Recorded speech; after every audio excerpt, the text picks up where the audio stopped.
Good morning, everybody. We'll start our lecture number 4.2 today, our second lecture on the equilibrium and putting demand and supply together. What I'm going to do today is talk to you about, I'm going to start by just revisiting a couple of the slides that I finished with on Tuesday. There was a short period at the end of that lecture where I thought that I was projecting the slide, but I was actually projecting myself. And so I'm going to go and make sure that I've got the slides in front of you and just talk you through why we regard equilibrium as being the most efficient output. I'm going to talk to you about that. Then I'm going to move from equilibrium in the market to the way that the individual firm in the market responds to the equilibrium. I'm going to talk to you about the supply curve for the firm. And I'm going to finish off by looking at the long-run supply curve. Last week when we did supply, I promised that I would come back to the long-run supply curve. I didn't do it on Tuesday, but I will do it today. I think that's the logical place actually for it to fit. So without talking to you directly, I'm going to now transition to the slides, and we're going to pick up where we left off on Tuesday.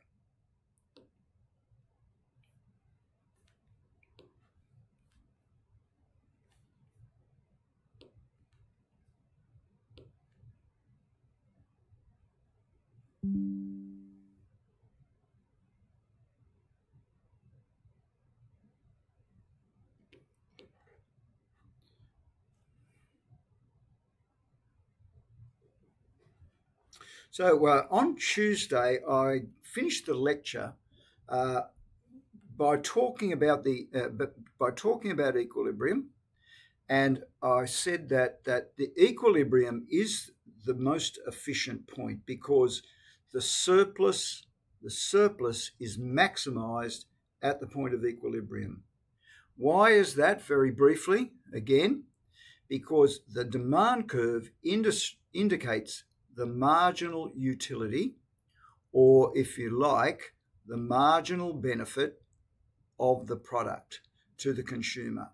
And it also indicates, because of that, the price that the consumer is willing to pay. The supply curve is dictated by the marginal cost, because the firm must cover its marginal cost in order to supply. So for every good out to E, for all of these goods out to QE, for all of these goods that I'm marking along the bottom axis, what can we say about all of those goods? We can say that the marginal benefit of all those goods is greater than the marginal cost of making those goods. So that's why we say every good delivers a surplus. Every good delivers a surplus in that range because the marginal benefit is greater than the marginal cost. So if the QE is the most efficient point, why is any other point less efficient? Well, let's take a point over to the right of that output, and we call that Q2. If we then mark QE,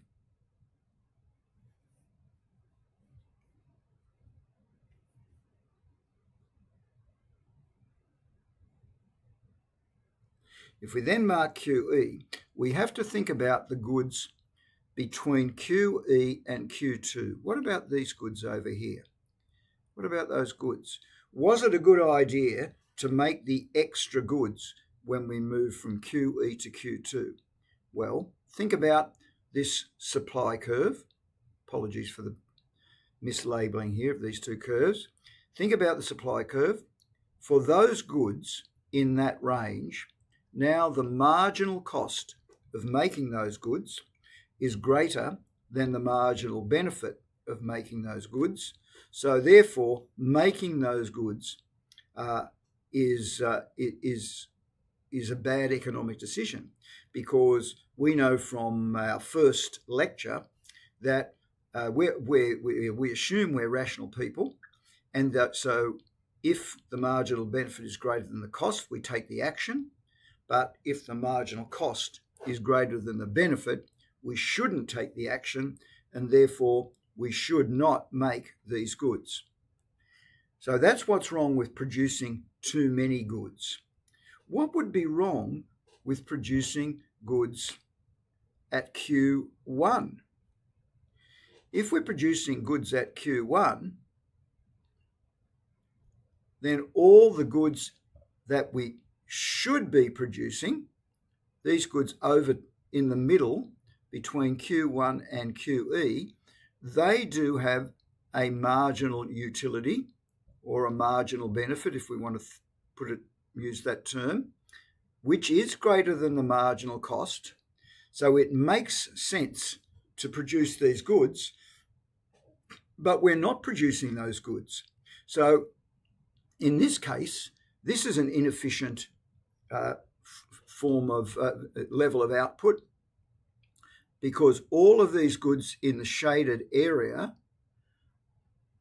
do not actually exist. No one supplies them, no one buys them, no one uses them, because the actual output is Q1 instead of QE. So less goods are being made, less goods are being consumed, less goods are being enjoyed by our society, and that's why we call this area. That's why we call this area a dead weight loss. What's being lost? What's being lost is the ability to consume, the ability to make, the ability to enjoy these products. So if we're in perfect competition, we know that the market does arrive at the equilibrium, and then we assume that this is the optimum spot. So that's our starting point for today's lecture. Now I want to move from the market, which is on the left-hand side. Right, we're going from the total market, and we're going to look at how that affects the individual firm in the market. So imagine that our market has 1,000 firms in the market. That's what perfect competition is going to look like. We say there are many firms in the market, and each firm is just one of 1,000. If I own a firm, I know that there's 999 other firms. And let's imagine for a moment that the equilibrium output is 10,000. The quantities in the market diagram will be much greater than the quantities in the individual firm diagram. Because if there's 1,000 firms making 10,000 goods, then each firm in the market is making 10 goods. How does the firm in the market decide whether to make 10 goods or 11 goods or 9 goods? How does it decide to make 10 goods? It uses the very simple rule, and the simple rule that it uses is the marginal cost equals the marginal benefit rule. But in perfect competition,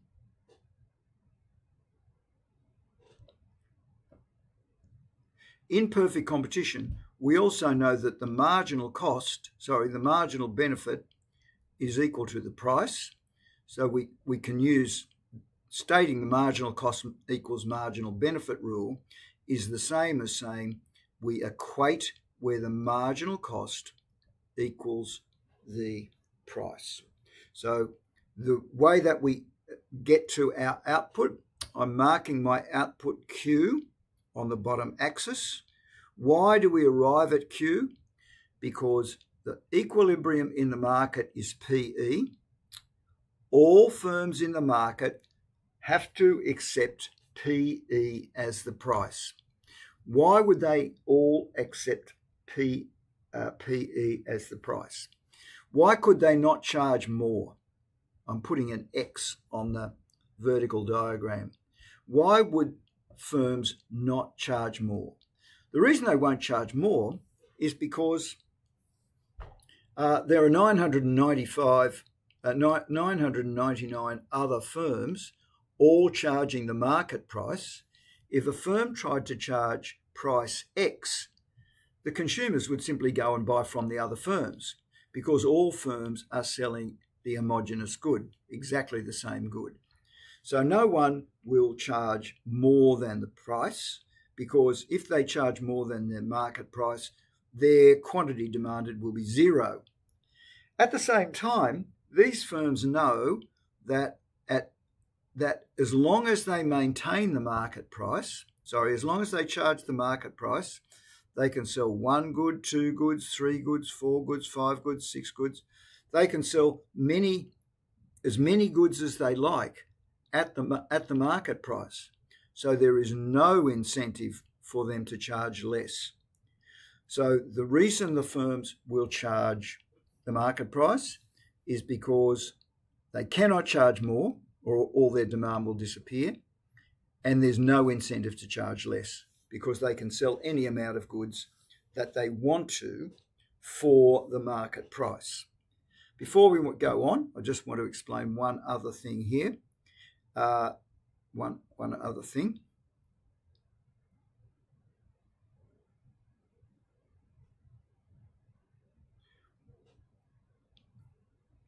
Here's our marginal cost curve coming up there.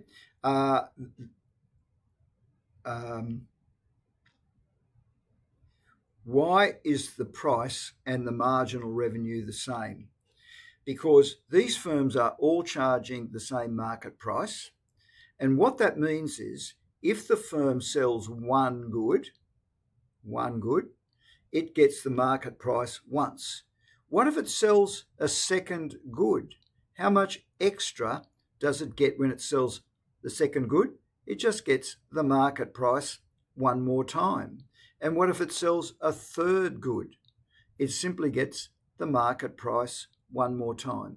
So each time it sells the good, it just gets the market price again.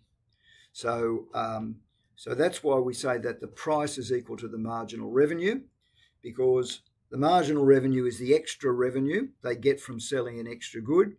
When they do sell the extra good, they sell it for the market price. So we have our market. Why is the firm producing 10? Why is the firm producing 10? Because that is where the price line intersects with the marginal cost line. So their output is at 10. What would happen if, and remember we assume that this output on the left-hand side is 10,000. We assume that there's 1,000 firms in the market. What would happen if there's an increase in demand? What would happen if there's an increase in demand? What if this good becomes more popular? If that good became more popular, the equilibrium would now be at E1, and the price would be at P1. And I want you to think about what the individual firm, what would they think about this? You know what the individual firm would think about this? They'd think this: good news for me, because now the price has gone up. They did not make the price go up. The market made the price go up, but they're still happy that it's a higher price. So now they come out, they use the same rule. This is now P1 or MR1, right? PR1, MR1. So they use the same rule, but now their output will change, right? Their output will change. Their output will now be 11. They're going to move along their marginal cost curve. So this is why we call the marginal cost curve. This is why we call the marginal cost curve the supply curve, because it's telling the firm, look on the bottom axis, how many it's going to make. Will it make 10? Will it make 11? Based on the price, look at the vertical axis, P1. When the price changes in the market, the firm changes its output. Now, here's one that's a little bit trickier. Remember, in this market, there's 1,000 firms. What would happen if the supply increased? In other words, what would happen if the 50 new firms entered the market? So now there's 1,050 firms. So what's this distance between here and here? Right, that's the distance of those 50 firms entering the market. In this case, the market price will fall to P2. We have a new market price. All firms now have to accept a lower market price. What's the individual firm thinking about this? They're not happy about this because now the price is lower, and they have no power over that price. All they can do is use the same rule, and that is the P is P2 equal MR2. They use the same formula to adjust their price. So now they move to Q2 and Q2. And so instead of maybe producing 10 goods, now they're producing 9 goods. What I want you to see from this illustration is, first of all, on the left-hand side, look at the supply curve. I'm circling it in red. The supply curve moved out. Remember what the original output was? It was 10,000. I'll put 10K in there. But now the market output has grown. The market output has grown here. Maybe now it's 11,000. Right now it's 11,000. So the market output has got bigger, but each individual firm in the market has got smaller. So there's more firms, but the output of each of those firms is a little bit smaller because the firms have moved down the supply curve. They've moved down the supply curve to the new point, the new profit maximizing point. So if we think about this whole idea again, I'm going to clean up one of my diagrams now. I'm going to clean up this diagram. I'm going to reuse this diagram if I can.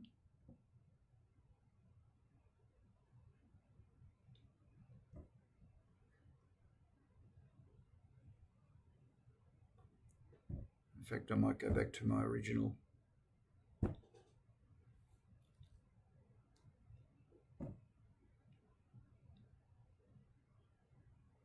I'll use this diagram. So we've got 1,000 firms and 10,000.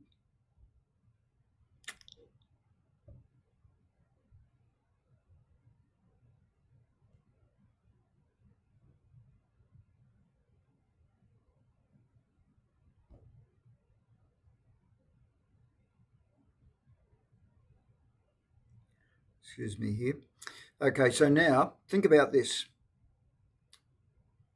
We know that our marginal cost curve is our supply curve because if the price changes, if the price moves up to P1, the output will move from Q to Q1.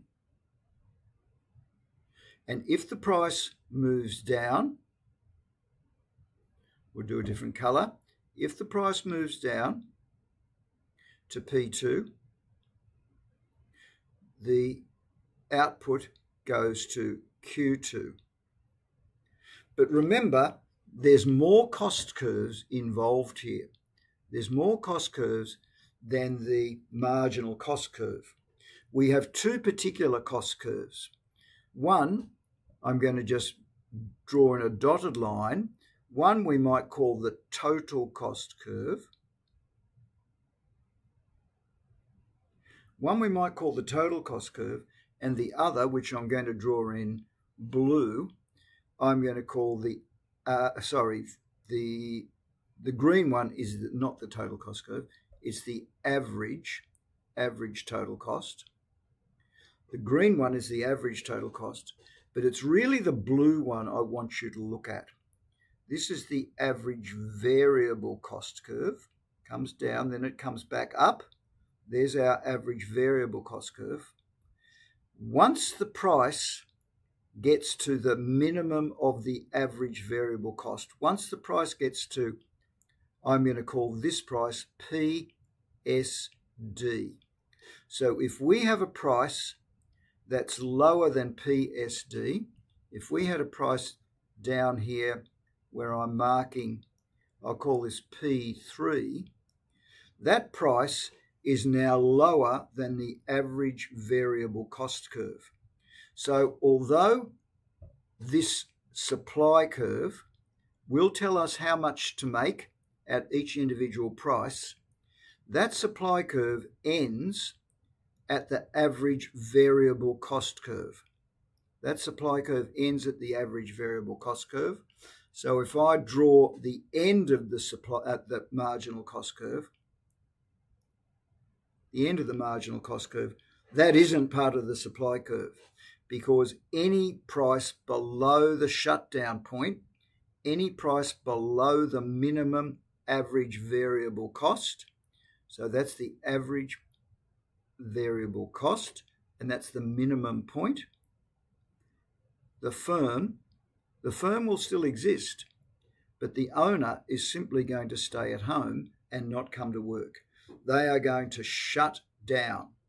So we say that with the supply curve, the supply curve is the marginal cost curve anywhere above the average variable cost curve. Anywhere above it. Anywhere above the average variable cost curve. So that section, the section that I'm colouring in blue, in black, that is the supply curve. But any price below that level, the firm will simply close its doors. The firm will still exist because the firm is in the short run, but they will not be opening their doors. Now, a little bit later in our lecture, I'm going to go to the long run. But for the moment, the section of the marginal cost curve above the average variable cost curve, I've mislabeled that, above the average variable cost curve, the firm will not open. So some students have asked me, well, what sort of costs are in the variable cost curve? What sort of costs are here? Well, in the variable cost curve, we'd have costs like labour. So if we couldn't cover the cost of our labour in opening our firm, we wouldn't open. If we were running a restaurant and we're not even making enough money to pay the waiter, then it's best for us to close the restaurant and just leave it shut on that day. What is the difference between the average variable cost and the average total cost? I'm putting a little interval in there. This is that difference is the average fixed cost. What sort of firm costs would we be talking about there? We'd be talking about things like rent. So the firm will have to pay rent anyway, but if they can't even cover the cost of labour, they would close the door and they would earn no revenue. They'd still have the fixed cost to pay, but their fixed cost would be limited. Their losses would be limited to the fixed costs. So that's the shutdown position in the short run. I now want to come down here and look at how we work out our profit level. How do we work out our profit level? We could draw our average fixed cost, average variable cost curve in here a little bit. We could draw it like that if we want to. And we know that it's there, but it might be just as easy if we take that back out.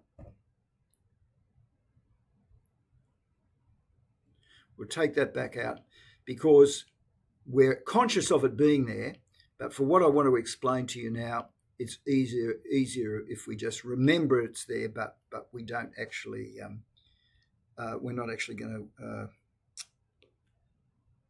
use it for our next concept. All right, so let's have a look at what's going on here. What I want to do now is talk to you about transitioning between the short run and the long run. Over here is the individual firm in the market, and this firm is operating in the short run. What does that mean? It means that it has two choices. It can open or it can close, and we just looked at the shutdown position and we saw the shutdown rule. But in the diagram in front of us, that this firm is not thinking about shutting down because this firm is actually making a profit. So this firm at the moment is quite happy. They're quite happy because the equilibrium is at, we'll call this 10,000 units. And now I'm going to give the price a number. I'm going to call this price $10. There's $10. Each firm in this market can charge $10 for its goods.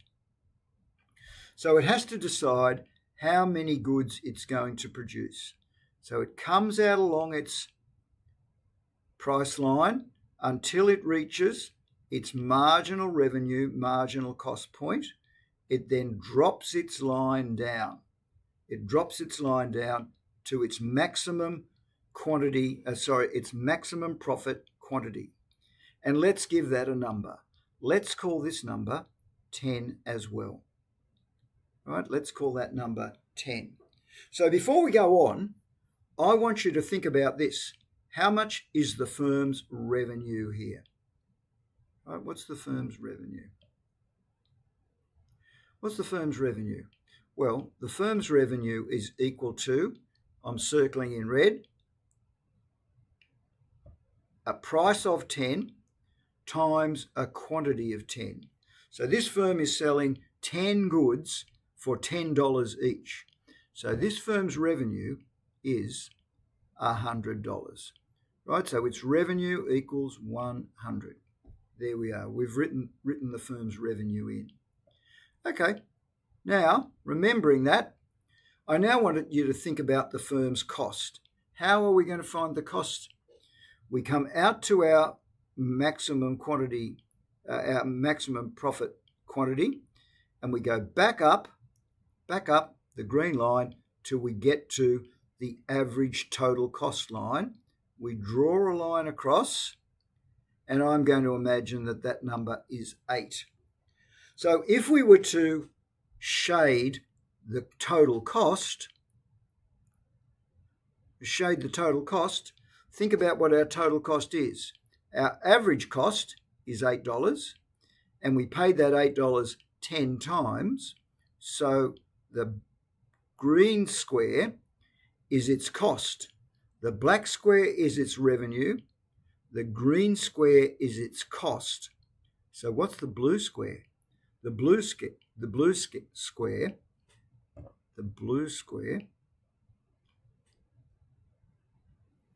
right?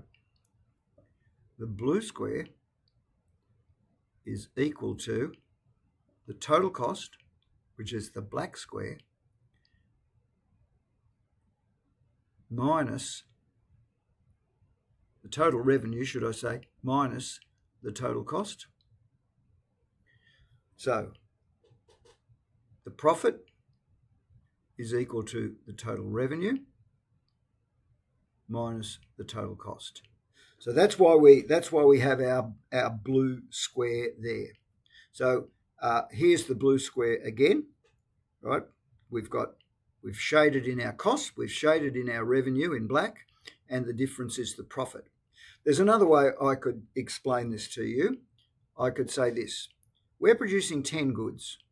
There's the 10. We're charging $10. The average cost is $8. So we could ask ourselves, how much are we making per good? How much are we making per good? So we'd say the profit per good equals $2. Right? It's the difference between $10 and $8. We sell them for 10, we make them for 8. And how many times do we make $2? We make $2 10 times. We make $2 10 times, so that profit is going to equal 20. There's our profit. Our profit is now equal to 20. So how do we get to this point? Let's just revise it. We find our equilibrium. We take that price across to our firms. Each firm follows its price across till it gets to the marginal cost curve. It then drops down to the quantity axis. You then come back up to the marginal, to the average cost curve, and you can shade in the rectangle. So that's the idea of the firm in perfect competition. And this firm, we can say that this firm is making a short run profit, and we've just shaded that in. So that's our short run profit.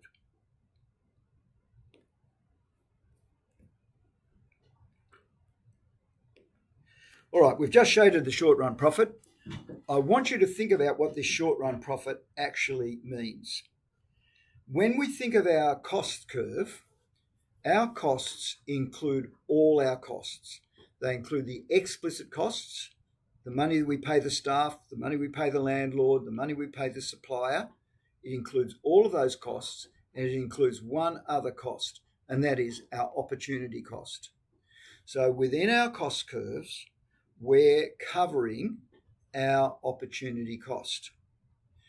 When we draw that little profit rectangle equal to $20, that is money over and above our opportunity cost. So we call that profit, really its true name for us as economists is economic profit. So if my income was 100 and we saw then on our little rectangle that the economic profit was 20, what that means is instead of earning 100 now, I'm earning 120, which means I'm $20 better off than I would be in my other potential best occupation.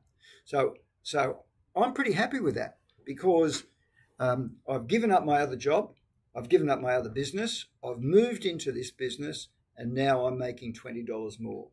And my total income would be 120, but the difference between this and my opportunity cost is 20.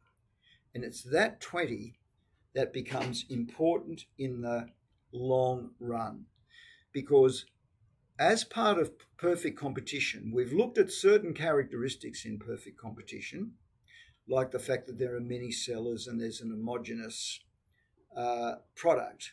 But there are two other characteristics that now become important. These two characteristics are these.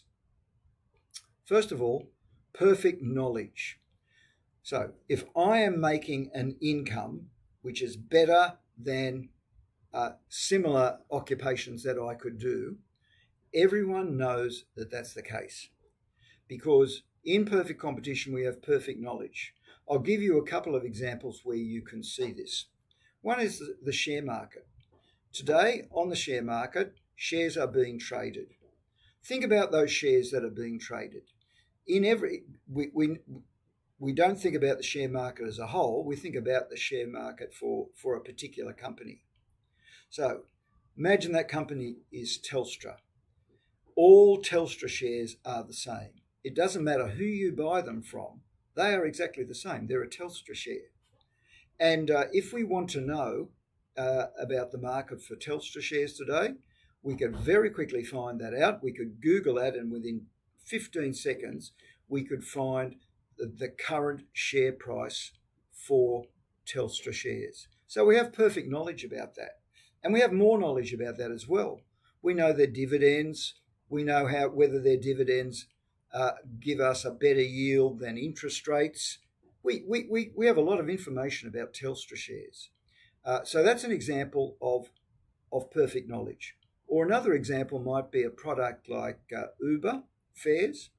Uber fares are also pretty homogenous, because in the end it doesn't matter who we get our ride from. We don't care whether the car is blue or black or red. We don't really care whether it's a Hyundai or a Toyota. All we really care about is getting our ride. So it's a pretty homogenous product. And again, we get very good information. We just get on the app and we can immediately find out what the fare levels are. So that's one factor involved in perfect competition, this idea that everyone knows what's going on. What that means is, if my business is really profitable, lots of people are going to realize that it's profitable. Second factor we need to think about is perfect mobility. What that means is it's easy for people to enter and leave an industry. Now, what sort of industries would we be talking about where it's easy for people to enter and leave? Normally, well, always, those sort of industries are going to be ones with low barriers to entry. It's not easy for people to enter an occupation such as being a surgeon, because you would need to train for in excess of 10 years to get to that point. But it's pretty easy for someone to enter an occupation like Uber driving, because if you have a license, if you have access to a car, the step involved in becoming an Uber driver would be very, very short, matter of hours probably, and wouldn't cost very much. And so that is an example where there is a lot of mobility. It's easy to enter that industry. It's easy to leave that industry. So this is where the connection comes between the short run and the long run. We've just seen a diagram where a firm is making a short run profit. We know that lots of people know they're making a short run profit. So what's going to happen then is, because people can see that that's a profitable industry, and because there's low barriers to entry, more people, those profits attract new entrants to the business. And this is where we go from the short run to the long run. So I'm going back to the slides, and I'm going to then show you how this translates into the long run.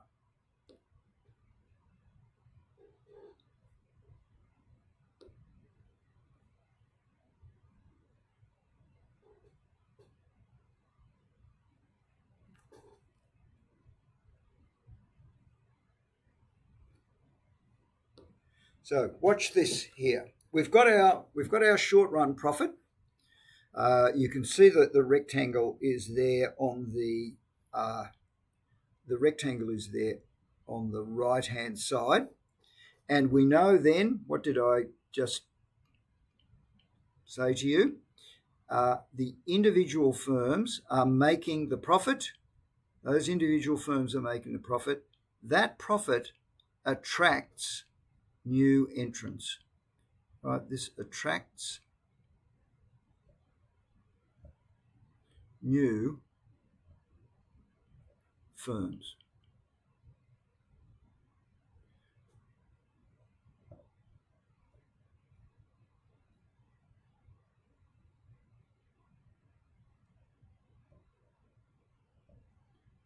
I'm trying to make two neater T's here.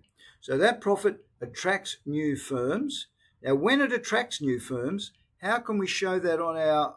How does that translate over to here?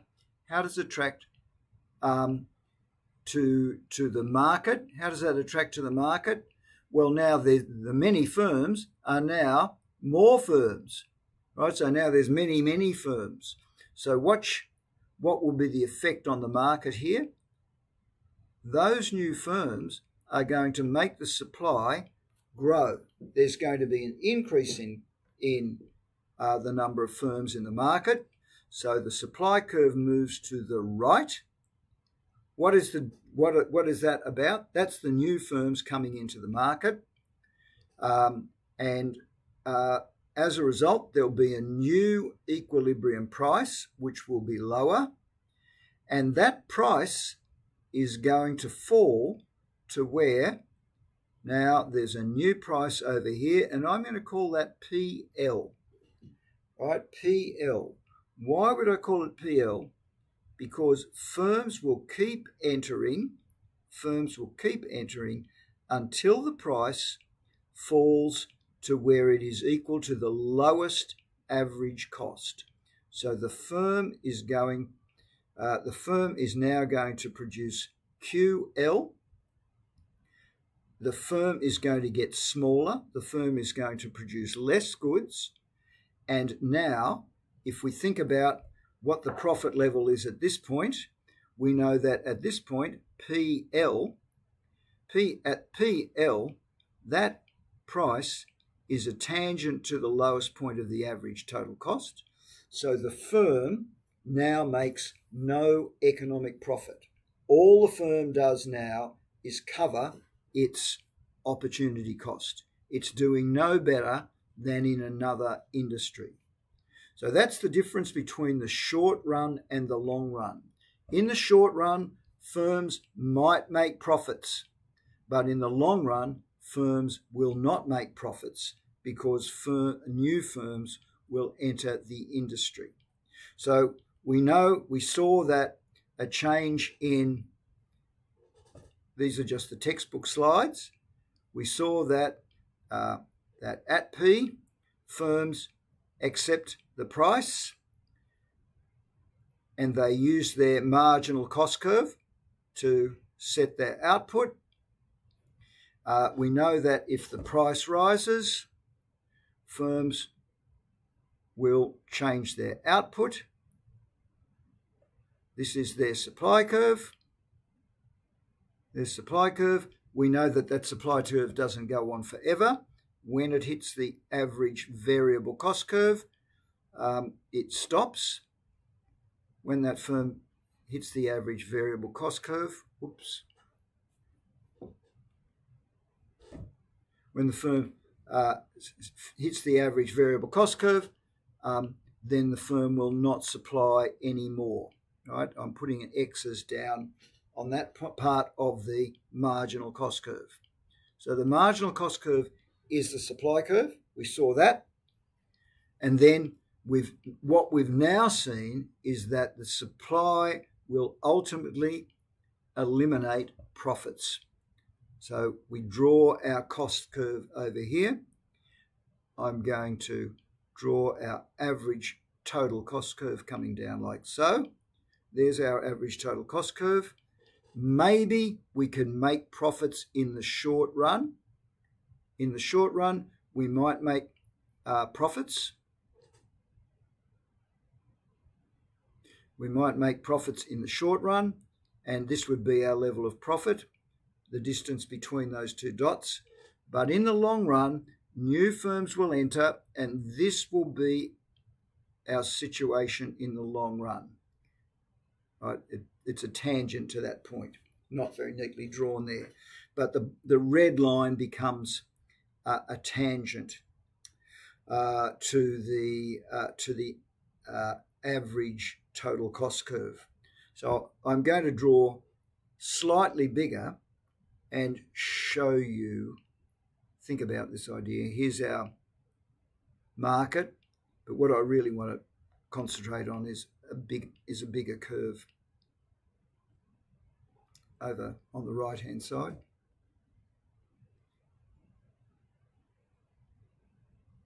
Here's our market. That market is giving us a price, right? There's the market price. Here's the market over here. I've just drawn it small. Here's our price. This is our firm.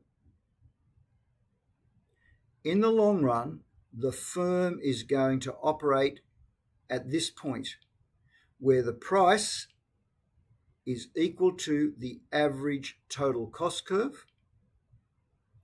The price is equal to the average total cost curve. The marginal cost curve is cutting through there. And so what's all this mean? It means that in the long run, the firm does find the point where the price and the marginal cost are the same. So it is obeying its P equals MC rule. It is obeying that P equals MC rule. It sets the output at QL, that's its long run output, and at that output, you'll see that the price is equal to the marginal cost, but the price, I'm circling it again, is also equal to the average total cost. Right, it's equal to the average total cost, and therefore the firm is making it's making no economic profit. And so I said the other day that I would.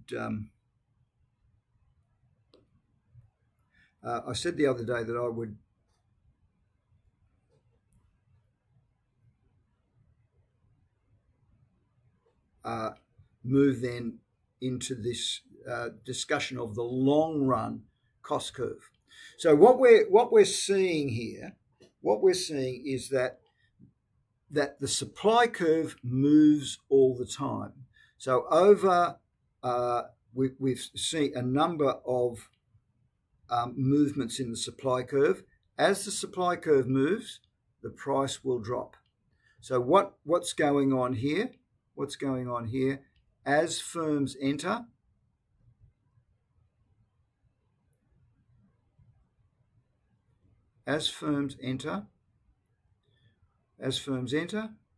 what happens? The price falls. And that's what we're seeing in our diagram here. So firms will enter. Why are they entering? Because there's profits in the business.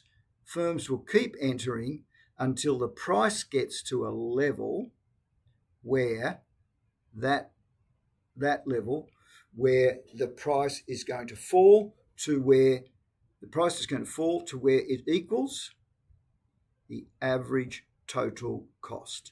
It's going to keep falling to where it equals the average total cost. At that point, the firm is just covering its costs. It's not making any economic profit. I'll come back to these points of Pareto efficiency and so forth. I just want to go to the long run diagram here. Right, I want to go to the long run diagram. So what we're seeing here, these are just the textbook slides. These are the textbook slides. You can see on this diagram in the market, the firm is making a profit. What's going to happen next? These profits are going to lead to new firms.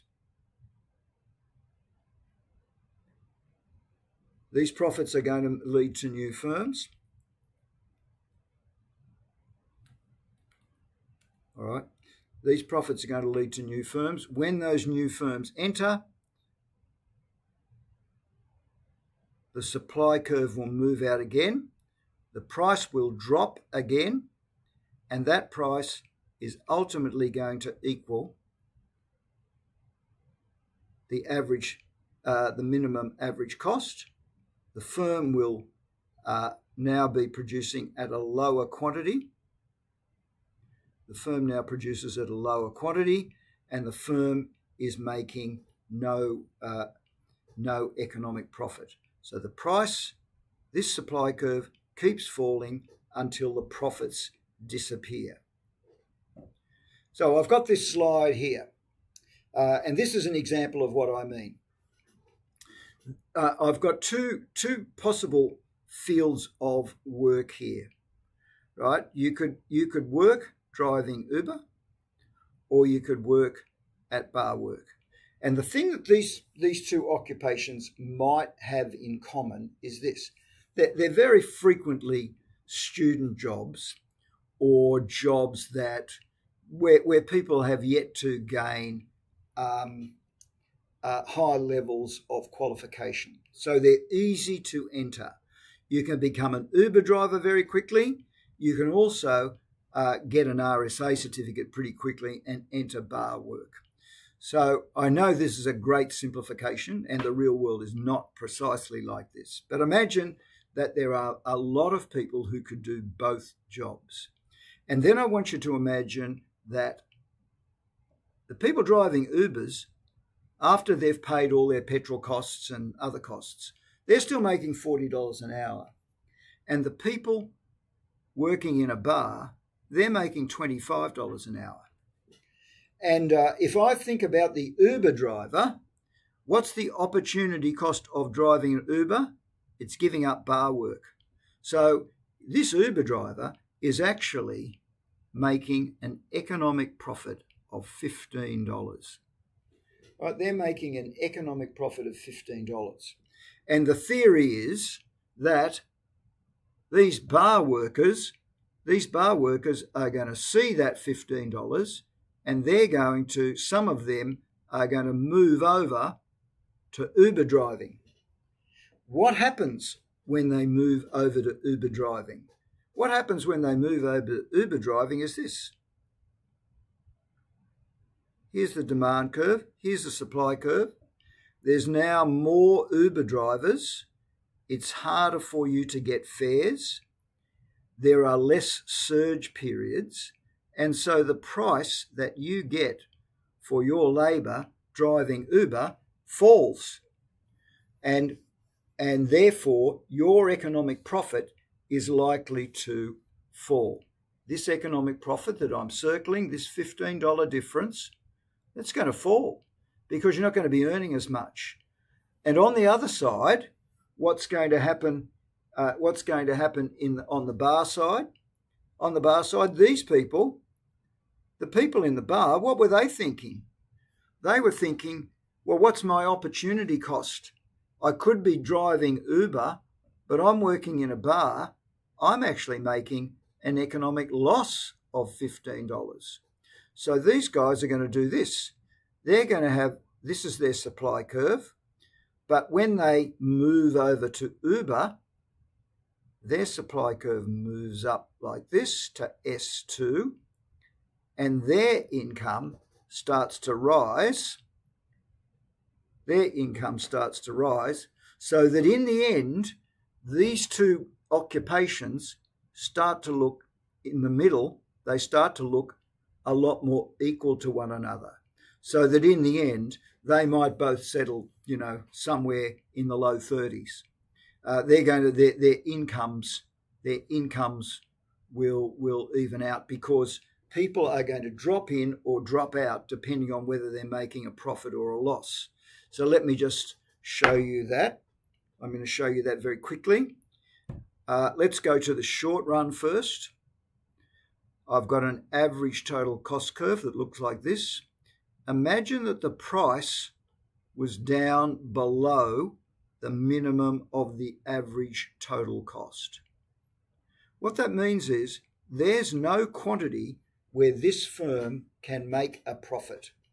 The best position for them is to obey the price equals the marginal cost rule. So they're going to produce a Q, but they're going to lose this much money. They're going to lose this much money here. This is their loss diagram now. That's their loss diagram. Their price, right? Their price is below the minimum average total cost. They can't make money. So then what's happening in the market? What's happening in the market is these firms will start to leave. So here is our old demand and supply curve in the market. But now as these firms, they start to leave, the market price rises, and in the end, the price is this red line, and that is just going to be a tangent to the minimum average total cost, and their output will now go to QL, and their loss will be eliminated. They won't be making any profit, but the market again adjusts itself to equilibrium.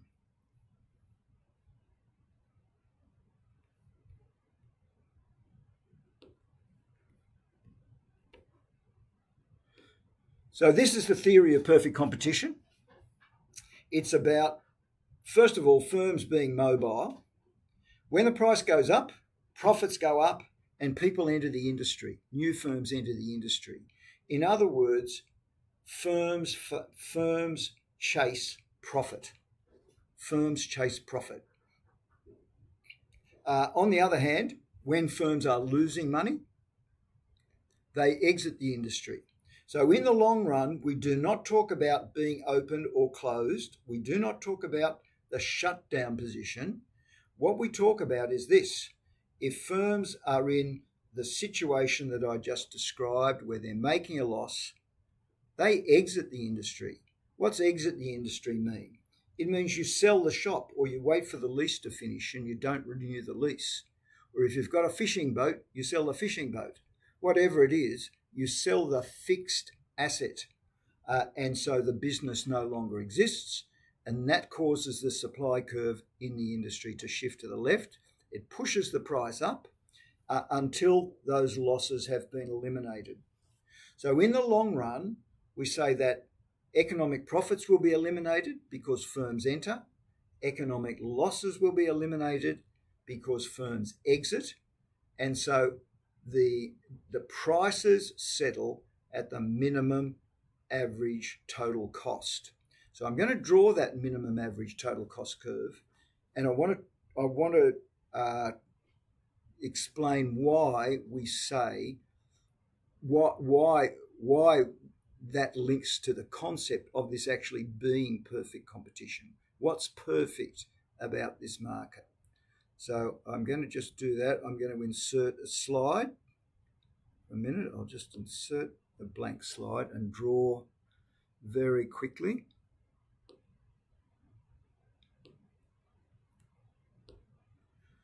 Okay, so think about this idea of the long run equilibrium in perfect competition. Again, we've got the market, right over here. We've got the market that's delivering a price. Here's the price. All the firms. So this is the firm over here. We're really looking at the firm. Where will the price be in the long run? The price will be at the very minimum of the average total cost curve and at the point where the marginal cost curve crosses.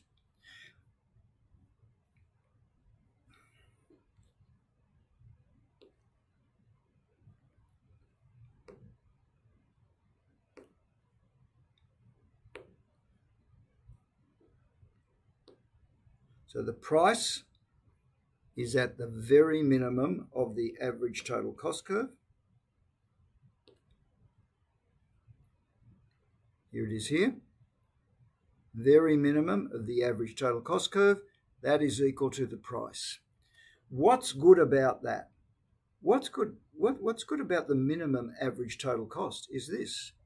At Q or QL, it is not possible for the cost to be lower. In other words, that is the point of maximum efficiency. You can't make this good for less, right? It's the cheapest you can possibly make this good. So that's maximum efficiency. So we're using our resources now in the most efficient way. We're wasting nothing. Given with the existing technology, you can't make this product for less. So that's one reason why we'd say perfect competition gives us perfect. That's why one reason for calling this market form perfect competition. It delivers maximum efficiency. The second reason you might say it's perfect is because at this price, it's not actually possible for the price to be less either. Because if the price is less, the firm cannot survive. The firm cannot cover even a minimum cost. So it's not possible for the price to be at the green point, at the green line. It's not possible for it to fall below P. So in perfect competition, we're getting the minimum. The cost of production is at the minimum, and the price that the consumers pay is at a minimum. So we've got low inflation and maximum efficiency. That's the theory of perfect competition. And we could also say a few other things about it. We could say that not only is it delivering maximum efficiency and minimum prices, it's also delivering maximum flexibility. Why is it delivering maximum flexibility? Because we know that, we've done this diagram before, eventually, although the profits might exist in the short run, we've got the green rectangle there, right? At P, we've got the green rectangle of profits, but we know that firms will be attracted by this profit. That profit is going to lead to new firms coming into the market, and those firms will keep entering until the price falls down to this low price. And at this low price, what's going on? No economic profit, right? No economic profit at that point, right? The price is at the minimum. The firms do cover their opportunity costs. They're not making nothing, but they're just making enough to cover what they could earn somewhere else. So we already know that. But the next question is, what if something in the market changes? Like what, for example, would happen if there's additional demand in the market? What would happen if there's additional demand in the market? The price would then come back up to where I'm making the dot. The price would come back up to where I'm making the dot. Price becomes the red price, and firms start making profits again, right? Firms start making profits again. So the demand increases. Here's our increase in demand. More buyers causes the price to rise. But now the profit's back. But that will only exist for a short time because people see those profits, and now there's a new supply curve as well, right? There's a new supply curve. In other words, an increase in demand will cause the price to go up, and that will cause profit, and that will cause the supply to go up, and that will cause the price to come down to the minimum possible price. So again, where will we wind up again? We're going to wind up again on the blue line. We're going to wind up on the blue line. So new increases in demand will be just met by new increases in supply. And so this is the diagram that I was going to, these are the diagrams that I said that I would do last week.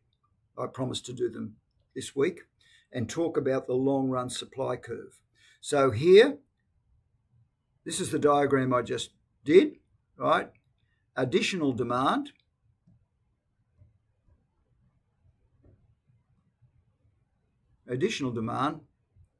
leads to, right? Additional demand will lead to additional supply.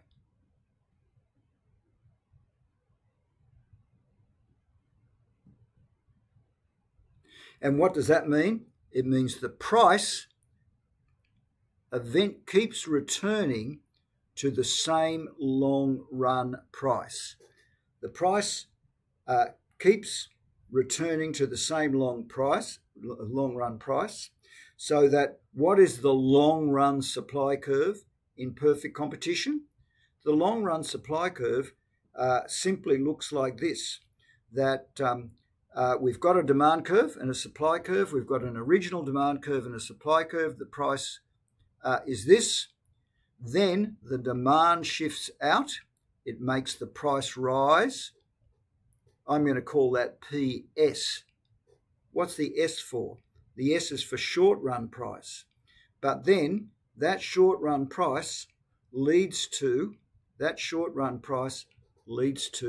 supply curve increasing. And now we come back to the long run price. And what's going on with the firms? The firms are returning to a point where they're just making, I'm going to redraw this.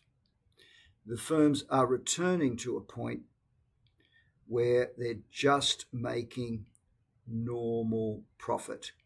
They're just making zero economic profit. They keep returning to that point.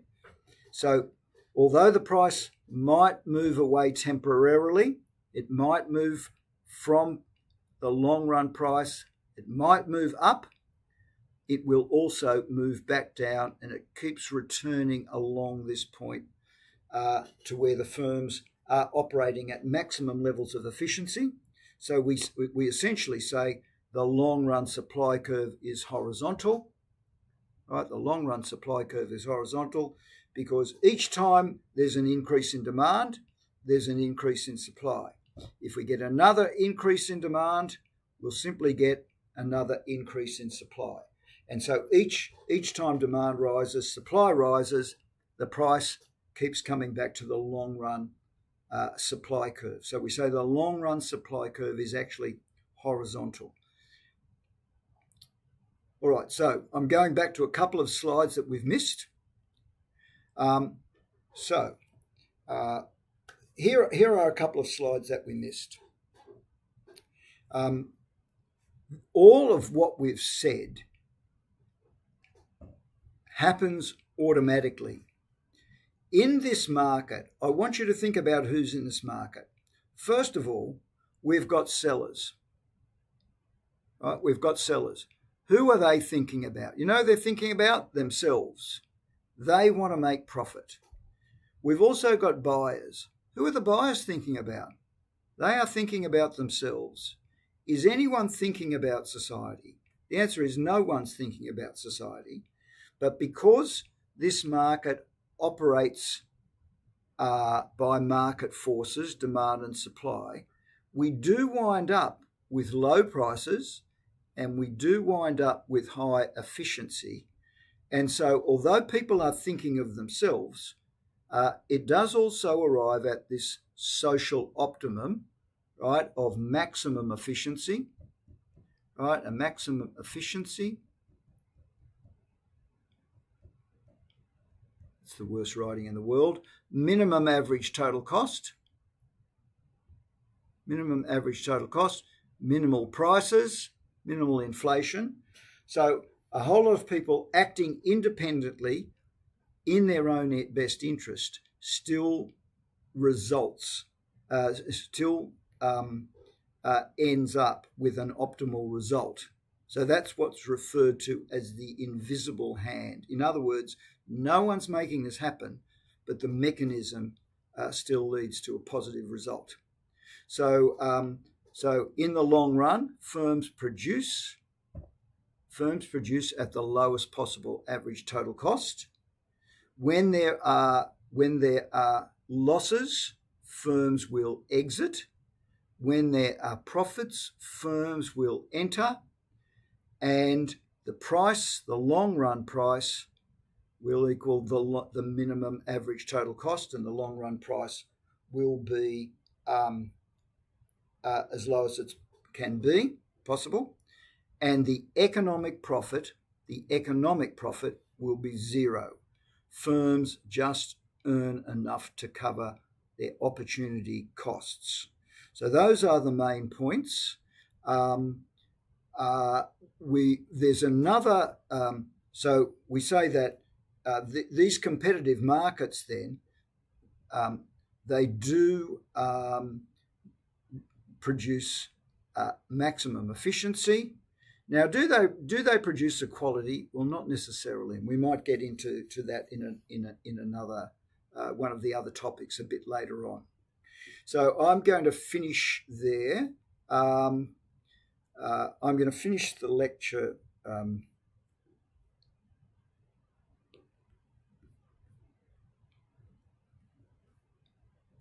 I'm going to finish the lecture there.